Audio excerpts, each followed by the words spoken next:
ഉണ്ടാക്കാൻ വളരെ എളുപ്പം, എന്നാലും കഴിക്കാൻ നല്ല സൂപ്പർ ടേസ്റ്റും ആയിട്ടുള്ള ഒരു ബ്രെഡ് പുഡിങ്ങിൻ്റെ റെസിപ്പിയാണ് കേട്ടോ ഇത്.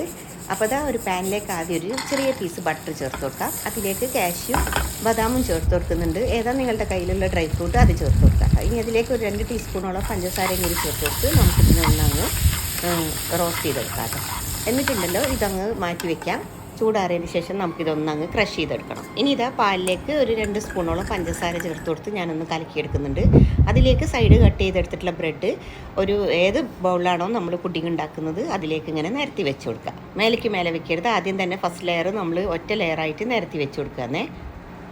അപ്പോൾ ഇതുപോലെ ഫുള്ളായിട്ട് പാലിൽ ഡിപ്പ് ചെയ്തതിന് ശേഷം നമ്മളിത് ഗ്യാപ്പില്ലാതെ ഇങ്ങനെ വെച്ച് കൊടുക്കുക. ഇപ്പോൾ ഞാനിത് ചൂടാറിയിട്ട് മിക്സിയുടെ ജാറിലിട്ടിട്ടുണ്ട്, ഒന്നങ്ങ് ക്രഷ് ചെയ്തെടുക്കുന്നുണ്ട് കേട്ടോ.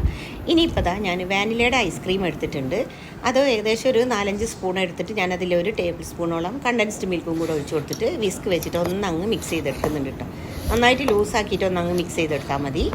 ഇതാ കണ്ടോ, ഇതുപോലെ ഞാനൊന്ന് മിക്സ് ചെയ്ത് നന്നായിട്ട് എടുത്തിട്ടുണ്ട് കേട്ടോ. ഭയങ്കരമായിട്ട് അങ്ങോട്ട് വെള്ളമായി പോകണ്ട. അപ്പോൾ ഇനി നമ്മൾ നിരത്തി വെച്ചിരിക്കുന്ന നമ്മുടെ ബ്രെഡ് പീസിൻ്റെ മേലെ ഈ ഒരു ലെയർ ഒഴിച്ചു കൊടുക്കാം കേട്ടോ. ഫുള്ളായിട്ട് ഫില്ലാവുന്ന രീതിക്ക് വേണം ഒഴിച്ചു കൊടുക്കാനായിട്ട്.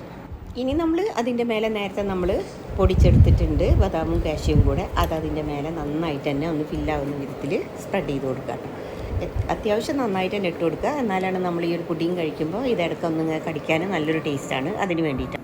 ഇനി അതിൻ്റെ മേലേക്ക് നമ്മൾ പാലിൽ ഡിപ്പ് ചെയ്തിട്ട് അടുത്ത ലെയർ ബ്രെഡ് വെച്ച് കൊടുക്കുക ഇതുപോലെ തന്നെ. എന്നിട്ട് നമ്മൾ നേരത്തെ മിക്സ് ചെയ്തെടുത്തിട്ടുള്ള ഐസ്ക്രീമില്ലേ അതിൻ്റെ മേലേക്ക് ഒന്നങ്ങ് ഒഴിച്ചു കൊടുക്കുക. എല്ലായിടത്തേക്കും സ്പ്രെഡ് ആകുന്ന വിധത്തിൽ നേരത്തേക്കാളും കുറച്ചും കൂടി കനത്തിലിട്ട് കൊടുക്കുക.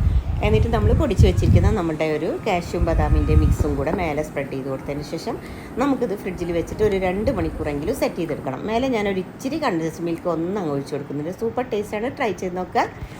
ഇഷ്ടമായാൽ ലൈക്ക് ചെയ്യാനും ചാനൽ സപ്പോർട്ട് ചെയ്യാനും മറന്നു പോകരുത്. പുതിയ വീഡിയോ ആയി കാണാം. Thank you for watching.